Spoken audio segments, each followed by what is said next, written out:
Olá, Quackzinho! Tudo bom? Você já pensou o que você faria se o tema da sua redação fosse os perigos da digitalização econômica? Tema complexo, né? Fica tranquilo porque nesse vídeo eu vou te explicar bem certinho o que é a digitalização econômica. Nós vamos falar também sobre alguns argumentos, sobre quais são esses perigos, os desafios da digitalização econômica no Brasil, alguns outros argumentos e, claro, no final eu também vou citar assim de leve algumas possíveis propostas de intervenção, beleza? Então, se você quer todos esses conteúdos, fica comigo até o final do vídeo. Mas, antes eu devo dizer que eu sou a Maiane do Quack.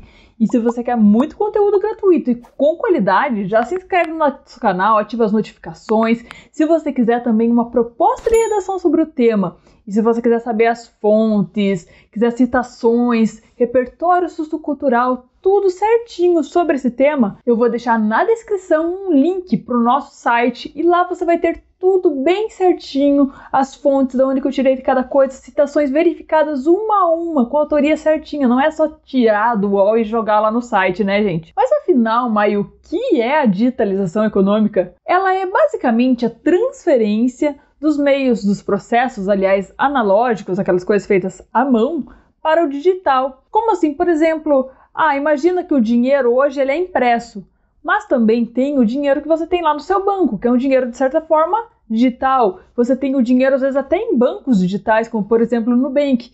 Então, esse processo de transferência do manual, daquela coisa que era física, para o digital, é a digitalização econômica. Claro que esse é só um exemplinho de muitas outras coisas que estão acontecendo, mas é só para vocês começarem a entender o que é esse tema. E o que isso traz? Bom, isso traz mais rapidez, eficiência. É possível, sei lá, fazer tudo da sua casa, do seu quarto, de onde você estiver. Se eu quiser fazer aqui uma transferência, eu faço. E algumas características disso são, por exemplo, o acesso à internet, as tecnologias, os dispositivos digitais. Além disso, envolve também a produção, comercialização e distribuição de bens e serviços através de meios digitais. Então, isso é a digitalização econômica. Algumas vantagens dela são justamente essa facilidade, essa agilidade de você poder fazer tudo em qualquer lugar, de casa. Ela também dá vantagem competitiva às empresas. Tome como exemplo o Nubank, que é um banco totalmente digital. Antigamente, ninguém podia concorrer com um banco, né? Porque um banco é uma estrutura super parruda, super cheia de apoio, governo, muitas coisas envolvidas. E hoje tem, sei lá, uma startup, que é o Nubank, por exemplo, e os caras foram lá, crescendinho e tal. E esses caras, essa empresa que teoricamente não teria vantagem nenhuma competitiva, agora começa a ter algumas vantagens em alguns pontos. Mas tudo bem, tem vantagens e tudo mais, mas existem perigos também nessa digitalização econômica? Claro que tem, né? Como tudo, prós e contras. Algumas incertezas podem ser alguns dos perigos, principalmente pessoas mais velhas, que às vezes não se sentem seguras em usar meios digitais, muitas vezes não sabem direito. Tem também a questão de dados. Outro perigo relacionado ao tema é que muita gente tem medo que muitas profissões se tornem obsoletas, ou seja, elas deixam de ter valor para a sociedade. Um exemplo, imagina, antigamente, quando não tinha muito computador e tal, tinha os datilógrafos, que era a galera que escrevia nas máquinas de escrever. Hoje em dia, essa profissão é obsoleta, né? Se você falar, eu vou ser datilógrafa, pode ser lindo, mas ninguém vai me contratar, eu acho. Talvez, no máximo, se eu der sorte, no museu e olhe lá, né? Além disso, tem também alguns medos relacionados à área de sociologia e filosofia. O que acontece é que alguns sociólogos e filósofos, eles têm um pouco de medo dessa digitalização acelerada. Porque será que a gente realmente precisa tirar todos os processos das mãos humanas, retirar o contato humano? Esses são alguns medos porque a gente não sabe realmente o efeito que isso vai ter na sociedade. Por exemplo, se daqui a algum tempo tudo for digital, o que vai acontecer? Será que a gente vai ter o contato humano? Se a gente vai sentir falta disso? Como que ele vai ocorrer? E esses são alguns medos que principalmente as áreas de sociologia e de filosofia tratam. E dentro do Brasil, quais são os desafios para a digitalização econômica no Brasil? Os desafios são vários, como, por exemplo, a desigualdade digital, o acesso desigual às informações, à internet e tudo mais, a falta de políticas públicas, falta de garantias trabalhistas e assim por diante. Para a gente entender um pouquinho melhor o tema, eu vou falar sobre alguns outros aspectos do mesmo. E o primeiro desses aspectos que eu vou citar é justamente sobre como o coronavírus ajudou a acelerar essa digitalização econômica. O que acontece? Com o coronavírus, tudo teve que ser digital. A pessoa teve que trabalhar em home office e não teve muita opção. Muita gente teve que aprender na marra. Por exemplo, minha mãe é professora e ela tem certas dificuldades para usar o computador, mas ela tá lá aprendendo e pede ajuda e eu tô ajudando e ela tá ficando melhor e tá começando a pegar gosto. Porque a pessoa que às vezes nunca comprou online, começa a comprar online e muita gente começa a usar cada vez mais. E talvez a pessoa que fez uma compra online, pode ser que ela goste e daí ela queira fazer mais uma compra online.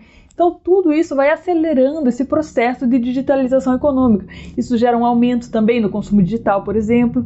E dados da Social Miner, que é uma empresa de tecnologia, que eles fazem muitas análises de dados, social media e coisas assim, e ela é bem importante nessa área. Eles dizem que houve um aumento muito grande nas taxas de conversão do e-commerce durante o coronavírus, em segmentos diversos, de alimentos, bebidas, beleza, casa, construção e muito mais. Como assim aumento na taxa de conversão? A taxa de conversão é tipo o número de pessoas que acessam o seu site e compra, que aperta para comprar uma coisa. Por exemplo, quando essa pessoa ela clica para comprar, quando ela compra efetivamente seu produto, eles dizem que essa pessoa converteu, foi uma venda convertida. Então, quando aumenta a taxa de conversão, aumentam, consequentemente, as vendas. Além disso, um outro aspecto sobre o tema bem legal de citar é o Pix. O que acontece? O que é o Pix? O Pix é um novo sistema de transações financeiras. Antes tinha o DOC e o TED, por exemplo, ainda tem, né? Mas agora estão caindo em desuso por conta do Pix, que eles ajudavam você a fazer transferências entre o seu banco, entre outros bancos e assim por diante. E o Pix ele veio justamente como essa proposta de acelerar isso. Ele surgiu no final de 2020 e o que ele faz? Ele acelera. As transferências são feitas 24 horas por dia. Você não precisa esperar até a segunda-feira de não sei quando para poder receber o seu dinheiro. Não, isso é muito mais rápido. Além disso, no surgimento, o Pix veio sem taxa. Não dá para dizer que ele vai ficar sem taxa infinito, porque provavelmente em algum momento vai haver uma taxa sobre ele. Mas enquanto não existe, todas as transações começam a ser feitas pelo Pix. Porque se você paga sei lá quanto lá no TED, no DOC, no Pix você não paga e vai ficando muito mais fácil, as transações vão sendo mais rápidas. E uma outra vantagem é que com essa criação o Pix ele trabalha com chaves aleatórias e tudo mais. Então toda conta corrente, ela pode ser também um sistema de pagamentos, por exemplo. Você tem lá a tua lojinha, você não precisa mais receber com a maquininha, você pode receber via Pix, via uma transferência. E isso vai aumentando o número de transações digitais que ocorrem no país, porque isso é incentivado. Porém, ainda com relação ao Pix, existem, claro, alguns perigos, algumas inseguranças, medo de golpes, medo de roubo de dados. De acordo com uma pesquisa da Federação Brasileira dos Bancos, existem cerca de 1/3 dos brasileiros que ainda não fez nenhuma transferência via Pix, que ainda não está usando essa ferramenta. E eles queriam entender o porquê. E para entender o porquê, eles fizeram essa pesquisa e o resultado foi o seguinte: 62% das pessoas elas têm medo do roubo de dados, elas não sabem o que é feito com os dados, elas têm insegurança sobre o que vai acontecer quando elas jogarem os dados delas na internet. Outros 33% não confiam nas instituições financeiras e 37% não confiam nas fintechs. Basicamente, fintechs são tipo empresas da área de tecnologia que lidam com dinheiro, tipo o Nubank, por exemplo. E tem ainda um outro aspecto legal a ser citado, que é a desigualdade digital. Como assim? De acordo com o estudo da Folha de São Paulo de 2021, o acesso à internet no Brasil ele é bem desigual ainda. Por exemplo, no Nordeste são 65% de casas que têm acesso à internet, enquanto no Sudeste são 75%, no Sul são 73%. Então isso varia muito de região para região. E é muito mais difícil, por exemplo, você ter um e-commerce, fazer vendas online no Nordeste, do que você fazer, por exemplo, no Sul ou no Sudeste, onde o acesso à internet é muito mais fácil. E um outro aspecto legal para a gente citar ainda sobre esse tema, para a gente finalizar nossos argumentos, é a obsolescência dos empregos. A gente já comentou um pouquinho sobre isso, mas vamos aprofundar um pouquinho mais. De acordo com o carinha Yuval Harari, que ele é autor daqueles livros Sapiens e tal, eles são famosões, no livro 21 lições para o século XXI, ele diz que ele teme que exista uma substituição total das habilidades humanas por máquinas. Como assim? Quanto mais existem estudos nas áreas de bioquímica, estudo das emoções, as máquinas elas também melhoram. E com essa melhora das máquinas, o que acontece? As máquinas vão se tornando cada vez mais humanizadas. Então ele teme que em um futuro não tão distante, as máquinas passem a tomar o lugar dos humanos. E com isso, muitos empregos passariam a ser obsoletos. Como que isso vai evoluir, nós ainda não sabemos com certeza, é claro. É um futuro ainda meio incerto, mas é realmente extremamente importante que a gente comece a questionar. Principalmente você que às vezes está estudando para vestibular, provavelmente você vai ser uma das futuras forças de trabalho.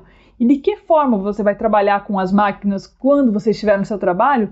Isso é realmente importante de a gente estar pensando, criticando e entendendo para a gente poder entender qual que é o nosso papel na sociedade. E por último, para a gente poder finalizar o vídeo, você disse que você ia falar propostas de intervenção. O que será que a gente pode colocar, por exemplo, como proposta de intervenção no nosso texto? Eu vou citar aqui algumas e daí, claro, é o papel de cada um de vocês entender como aprofundar alguma delas também para a gente não entregar o conteúdo totalmente mastigado, né, gente? Bom, algumas propostas de intervenção seriam, por exemplo, a maior discussão pública sobre o tema. É importante a gente estar ciente de que está acontecendo a digitalização econômica.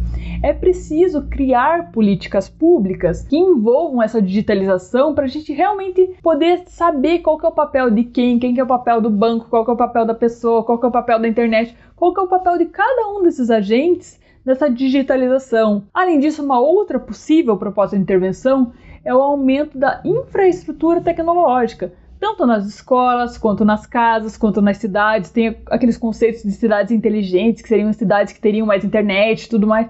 Então, o aumento desse acesso, porque não adianta a gente digitalizar tudo e daí as pessoas não terem acesso. Porque, por exemplo, a pessoa mais velha ela vai ter várias dificuldades, como, por exemplo, ou tanto não saber usar a internet, como muitas vezes nem saber, nem ter acesso a ela. E por último, uma outra proposta de intervenção que a gente pode utilizar é, por exemplo, adicionar ao currículo básico de ensino temas como informação, tecnologia, digitalização econômica, para a gente já poder começar a discutir essas temáticas lá na base, lá no nosso estudo de início, beleza? Bom, se você quer saber mais sobre isso, se você quer também os repertórios socioculturais sobre temas, fontes e referências, propostas de intervenção, citações verificadas, já sabe, vou deixar o link para o nosso site na descrição com tudo bem escritinho, bem bonitinho. E claro, não esqueça de seguir a gente também nas redes sociais. O Quack é um programa totalmente voluntário e o nosso intuito é democratizar o ensino. E é por isso que a gente pede para vocês ajudarem e apoiarem a gente, para a gente poder crescer e fazer trabalhos cada vez mais legais, abrangendo cada vez mais alunos, beleza? Então segue a gente lá no Instagram, @quackredação, e o Telegram, t.me/quackredação. Obrigada, gente!